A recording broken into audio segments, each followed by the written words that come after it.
Well, now we've reached a crucial point in our conversations about this whole process.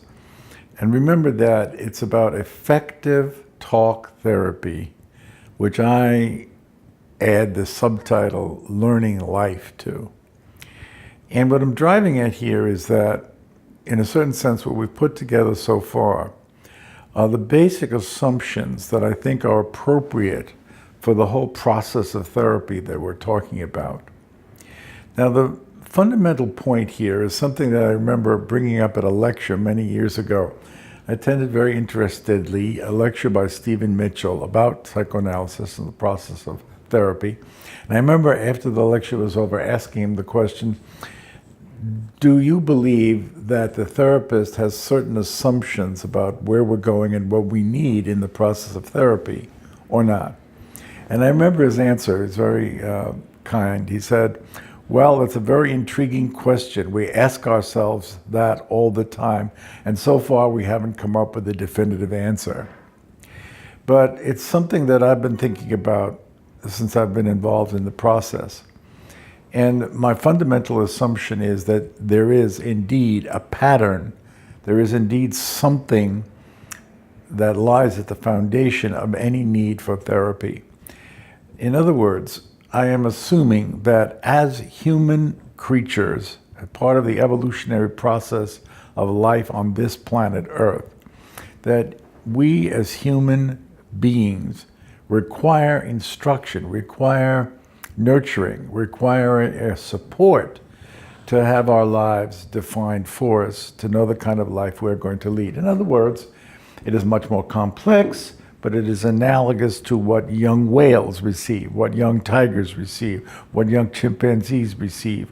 We see this all around us. We see these interesting nature programs where we actually witnessing the progressive nurturing of these young animals. And for some reason or other, we seem to believe that we humans don't require that, or we seem to proceed with the assumption as though we don't require that. That may have historical roots insofar as we humans throughout our history have tended to assume we are radically different beings from the beings on the rest of the planet, and therefore we have a radically different pattern of existence. If so, we have impoverished ourselves by that assumption, because what we left behind is any assumption that we need the kind of instruction and nurturing, which in fact we do need. What I'm suggesting is that there's a definite goal, a mature human life that underlies the instruction that we require for the first 18 or so years of our lives. My comparison, as you may remember, is to the elephants that take 14 years to become mature elephants. They're intelligent, they're complex, they're beautiful creatures. It's easy to see if you observe them for any piece of time, but we humans are more beautiful, more complex, and need even more nurturing, is my assumption.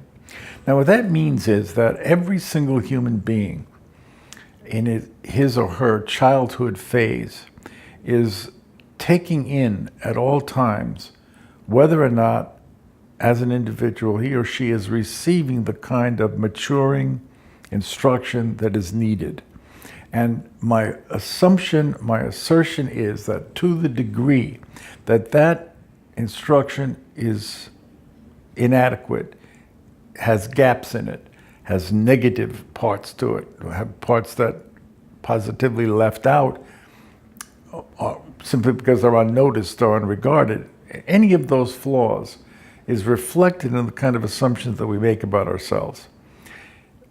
What I'm suggesting is that, and this is why I want to abolish the category of pathology and pathological, that therefore anything a human being is doing, no matter how outlandish, no matter how extravagant or extreme, needs to be fundamentally understood as some kind of quest to make up for what was not provided, what was not given.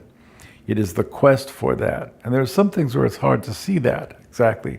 It takes a kind of, paradoxical insight into what's going on to understand what it is that is being sought for. But there is always something being sought, is the fundamental assumption that I'm making here. Now, a very good way to illustrate that, and we've alluded to this in earlier talks, is the understanding we can have of the diverse patterns that we humans adopt in the face of defective instruction. We ordinarily refer to this as fight or flight.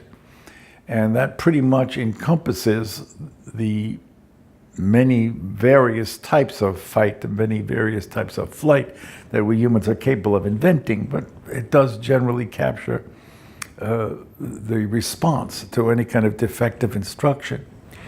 And those appear to be radically different kinds of strategies. What could be further away from flight than fight? In other words, irritated, agitated, energized, seeking after something, belligerence, or the kinds of things that are pathologized as anger or excessive anger and that kind of thing, further away from, quietude, passivity, a lack of assertion.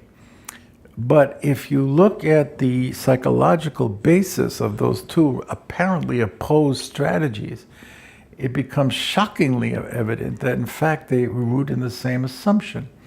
If I am angry, if I have adopted fight as my fundamental strategy, I am excited, I am irritated, I am energized by the assumption that what I need, what I want, what I seek is not going to be given. It is not going to be given to me. I will not have it, and I must aggressively pursue it. And conversely, if I am quiescent, if I am passive, if I am someone who suppresses my needs or wants and don't go after them at all and assume I'm going to have a life of essential impoverishment, the fundamental assumption is the same. I will not get what I need.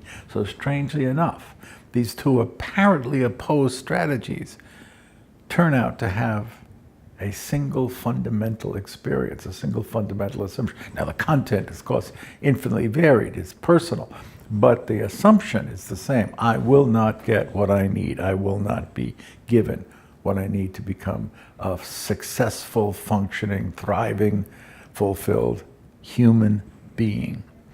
And it's that fundamental assumption which I think needs to be regarded, needs to be seen, needs to be defined for any kind of talk therapy to be genuinely effective. It needs to address, in other words, the therapy needs to be able to address what the content of the fundamental issue is. What's the problem here? What's the question? What is being sought?